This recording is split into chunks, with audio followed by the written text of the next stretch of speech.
What's going on, family? This is Ron Bell, pastor of the Arise Church. And I know we usually do our Bible studies on Tuesday at Panera Bread. Um, I went to Panera Bread, but it's raining outside and it's dreary, and I didn't want to get out of the car. But I did want my coffee, so I thought I would go to Starbucks or Dunkin' Donuts instead and just have conversation in the Jeep. So I hope you don't mind. But we'll have Bible study in the Jeep. I really don't want to get out. It's cold and it's raining and it's wet. This is a good soup. This is a good soup, jazz, and Spike Lee movie day. If you can find some good soup, get you some nice John Coltrane playing, and then go watch Crooklyn or Mo Better Blues. That's the kind of day this is. That's the kind of day this is. But anyway, if you have your Bibles, we preached this Sunday from Matthew, the 4th chapter, the 38th through the 40th verse. And it's real familiar. This is where the disciples were on the boat with Jesus, and the storm came while he was asleep in the stern. And they run down and say, Jesus, don't you care if we perish? Don't you care if we make it out? Right? And so they were really offended that Jesus could sleep during their storm. Right? They didn't understand. You know, they had been with Jesus for years now, been hanging out, seen him do miracle after miracle, seen him walk on water, seen him feed 5,000 with bread, seen him turn water into wine. And yet here they were on the boat in the middle of a storm, and the very person they seen be a healer and a deliverer and a restorer for everybody else was asleep in the middle of their storm. And so they were offended by Christ. And so they run down and they say to Christ, don't you care that we're going to die, that we're going to perish? And Jesus, as only Jesus can, he gets up and he goes and he rebukes the winds and the waves and says, peace be still. And then he turns to his disciples and says, you of little faith. And so we talked this Sunday about the problem with being offended. It was a tough word, man. It was tough. Let me tell you. It was tough. It was tough. I mean, the faces was tight on Sunday. But we talked about the number one, people cannot offend you, right? No one can offend you. They can hurt you. They can wound you. They can intentionally try to do their best to harm you, but they cannot offend you.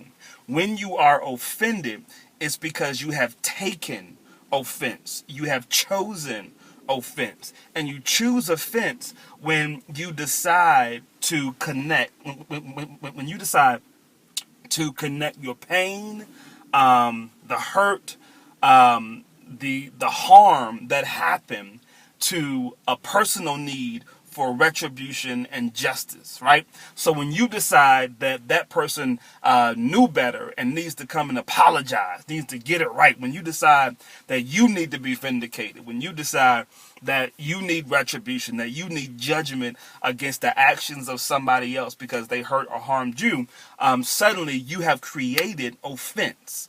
You've taken offense. And that's not at all what God has called us to do, right? Right? God is the one who will fight our battles. God is the one who would give us victory. God never called us to take offense.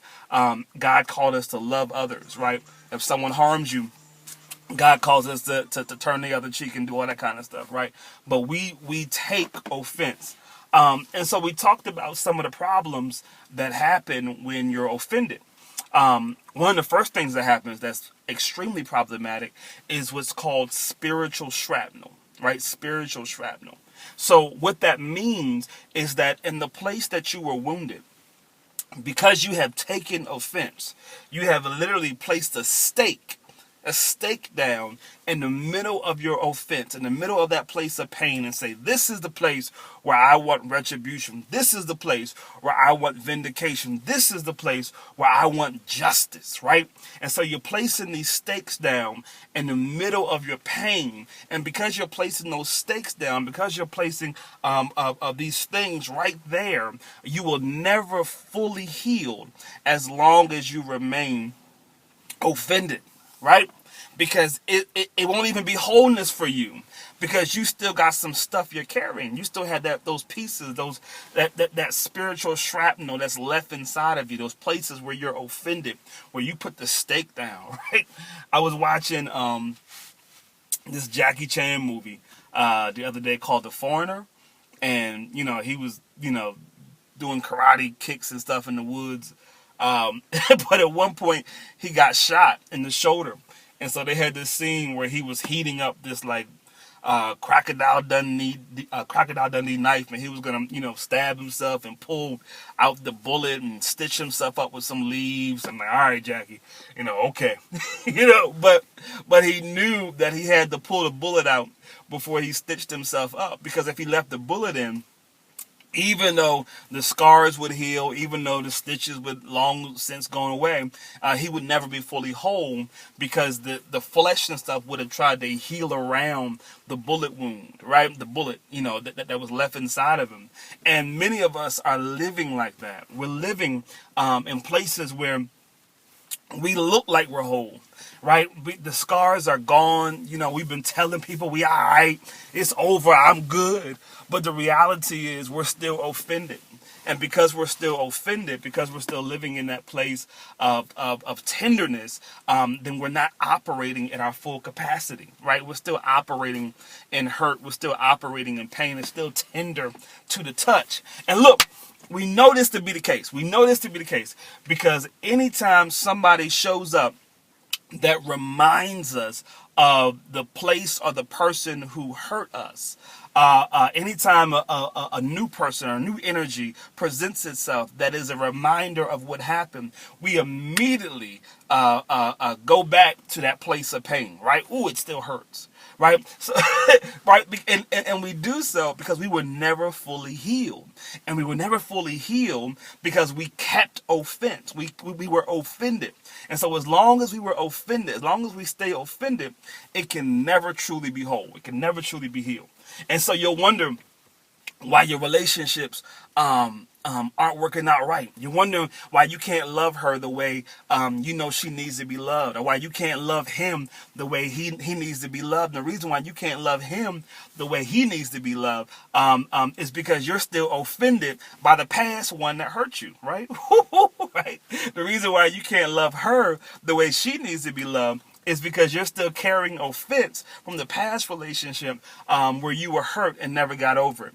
And so until we deal with the offense, we will never be fully whole. And that was we had some other points, but that was the main point of the sermon, man, is that we got to get rid of this spiritual shrapnel. We got to get rid of these places of offense if we want to truly be whole. If we want to truly love like God has called us to love and lead like God has called us to lead, we have got to get over the places for which we were and are offended.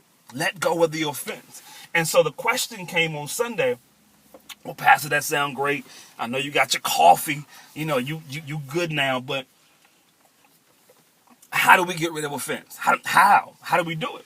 And it's real simple, right? So when you are offended, it's because you took it, right? You've taken offense. This is a place of protection, right? This is a place of defense. I've taken offense. I'm holding on to this need for judgment, this need for justice, this need for retribution. I'm holding on to this in the area of my pain. I've taken it, right?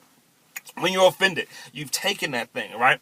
And so in order to get over it, you have to literally do the opposite action. So instead of taking offense, here is the place where I switch positions and I begin to lift my hands in worship. So I'm worshiping God in the place of my pain. I'm worshiping God in the place where I feel hurt. I'm worshiping God in the places where I feel like I deserve or need to be vindicated or validated. I'm worshiping God there. I'm saying, God, you know my heart. You know I'm messed up. You know I'm going through right now. But God, I'm going to worship you anyhow. God, I don't know how all this is going to work out. Who he got on my nerves, she got on my nerves. I can't believe they treated me that way, but I'm going to worship you right here. And the question becomes, well, Pastor, why would you do that? How do you do that? Notice what Jesus said to his disciples. After he dealt with the storm, he turned to them and said, you have little faith. Why? Because I can worship God like this in the place of my pain, in the place where I've been wounded, in the place where I've been hurt, if my faith has been increased, if my faith is strong enough. Because what I know when my faith is strong is that all things work together for my good, right? And I know that because I love the Lord and I'm called to his purpose, right? So because I know everything's working towards my good, because I know it's all working towards my good, I'm called to God's purpose, I love God, I've got enough faith to believe that nugget of word. Because I know that, I have no need to be offended by anybody, because I've got enough faith to worship in the middle of the places that used to be places of pain. Does that make sense? So I'm not offended anymore, right? Because I've got faith. I'm just going to worship God that whatever he did, whatever she did, it's going to work towards my good. I may not know how. I may not know when. I wish God would do it now. I wish God would get to going now. But I've got enough faith to trust God that in the middle of my pain, God is up to something. And here's the piece, man. I'm gonna be done here. Here's the piece: is that you gotta believe that your God is bigger than your enemy, right? If you believe that your God is bigger than your enemy, then why be offended when your enemy tries some stuff? Why take offense? Why hold on to offense? If you just saw Jesus walk on the water, why are you worried about the storm if you know he's on your boat? Like, you just saw him walk on water. You just saw him turn water into wine, and you sitting up here worried about the storm in front of you. And he's on the boat. He's in the boat, right? So when we get a revelation of the greatness and the bigness of who God is, right, of the love of God in our lives, we have no need to be offended by man. You got no need, because absolutely everything man may do, may try, your enemies and your friends, is all going to work together for your good because you love God and you're called to his purpose. Man, listen, that's good word. That's good word. I want y'all to get that. I want y'all to get some coffee and get that absolutely everything that has happened up to now in your life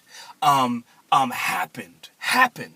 And I'm not saying that God orchestrated it. I'm not saying that, God told the tree to fall on your car, right? I'm not saying that God sent the lightning to hit your... No. What I'm saying is that whether the tree fell on your car or the lightning came, God is still God. And as long as God is still God and we love God, it's going to work together for your good. You get that?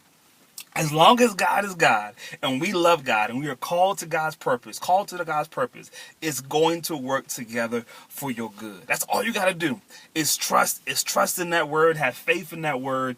The storms may come, the boats may come, but I got enough faith to trust that my God is bigger than the storm. I have no need to be offended by man, no need to keep offense. I'm trying to get healed in some areas, so I'm letting some stuff go, and I'm trusting that God is bigger than this, and that God is able to do exceedingly and above. Now I'm about to start quoting scriptures now. Listen, Listen, I love y'all, man. Can't wait till next Tuesday so we can talk again about love. We're going to end our love series at the end of the month. Well, beginning of April for Easter will be our last sermon on the love series. But please come hang out with us at the Arise Church, man. We have so much fun every Sunday, 12 noon, 2200 Baynard Boulevard. Or catch us again next Tuesday here. Right here, Millennial Reach on YouTube, or you can find us on Facebook if you're watching the Arise Church page or Ronald Bell Jr. Page. But listen, we love you. Stop being offended. Let it go. Get healed. Get whole so you can operate in your fullness. Operate as God has called you to be, and trust that God is bigger than any enemy you see. I love you. I'll talk to you soon. I'm going to finish my coffee. God bless. Peace.